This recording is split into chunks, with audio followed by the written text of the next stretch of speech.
So obviously it's getting hot outside, and dogs are still out running around. How do you tell if a dog is not just overheated, but maybe in a little bit of distress from the heat?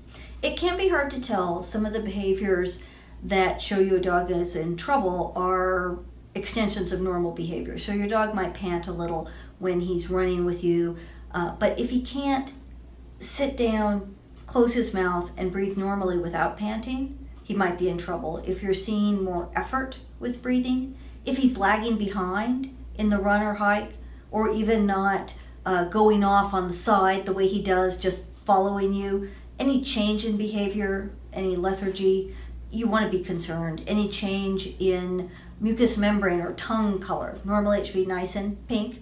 If it is pale or bluish or grayish or violently red, that's a problem. And it can be really difficult to tell, but you want to err on the side of caution. If you think your dog is starting to overheat, what's the best way to cool the dog down? The best way would be getting to water if you're near it as quickly as possible, or simply running him off to your car if it's close by and getting him to home if that's the quickest place, into a cool area, and put damp towels on him.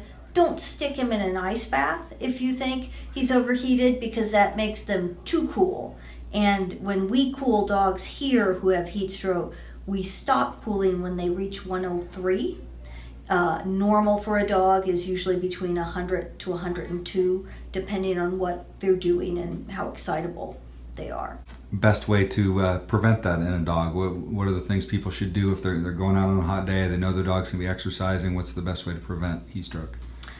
A lot of things are common sense, and a lot are a little difficult. Dogs don't make it easy for us because they want to be with us, they want to be doing things, and they will over-exercise themselves into a crisis sometimes before you know about it. But try to exercise early in the day if possible. If it's going to be a hot day, which most of our summer days are, think about where you're going. Opt for the few trails we have with creeks and shade and trees, or maybe it's time to be on the green belt instead of going to Table Rock, and make your exercise session shorter and pay very close attention to your dog. Bring water along and know what type of water your dog likes to drink.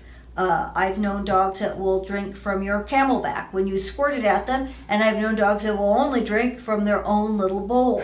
And then there are some very stubborn dogs who just won't drink when they're out exercising, and those dogs you'd have to be more careful with because they're not drinking for you. Try to know how much shade there is on whatever hike you're going on to. And of course, as it gets toward midday and afternoon, there's not much shade anywhere in the foothills. Maybe it's time to go up to Bogus Basin instead of our foothills down here. When you guys get dogs in here that have heat stroke, are people generally catching it fairly early, or is the dog usually pretty sick by the time someone's able to figure it out? Most dogs are pretty sick. Again, they keep up with us as long as they possibly can, and then they'll collapse. And most of the dogs that come in here, they're collapsed, they're fairly unresponsive, they may even be comatose.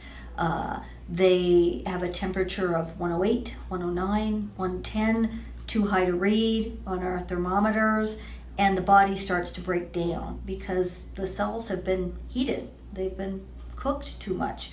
The gastrointestinal tract is very sensitive. They'll start pouring out bloody diarrhea. They may start having seizures. They start bleeding from places they shouldn't be bleeding because they've used up all their cells that they use to clot blood. And it can be disastrous and very, very upsetting.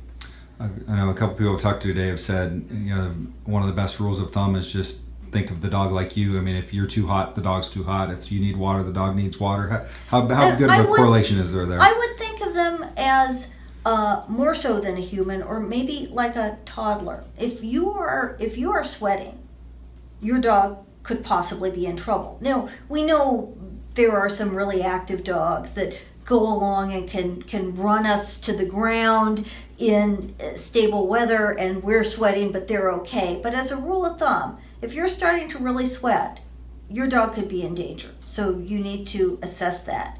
And don't go just by your dog's eagerness hike with you. Again, it's like a 2-year-old. A 2-year-old may want to be with you all day, but then when they get too tired, you pay for it in tantrums.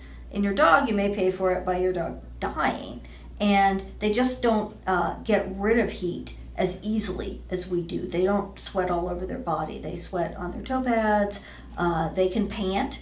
And a lot of the short-faced dogs, they can't pant really effectively because their upper airways, their trachea and their nose, have very small openings. So the smaller the opening, the less efficient you are at getting air through.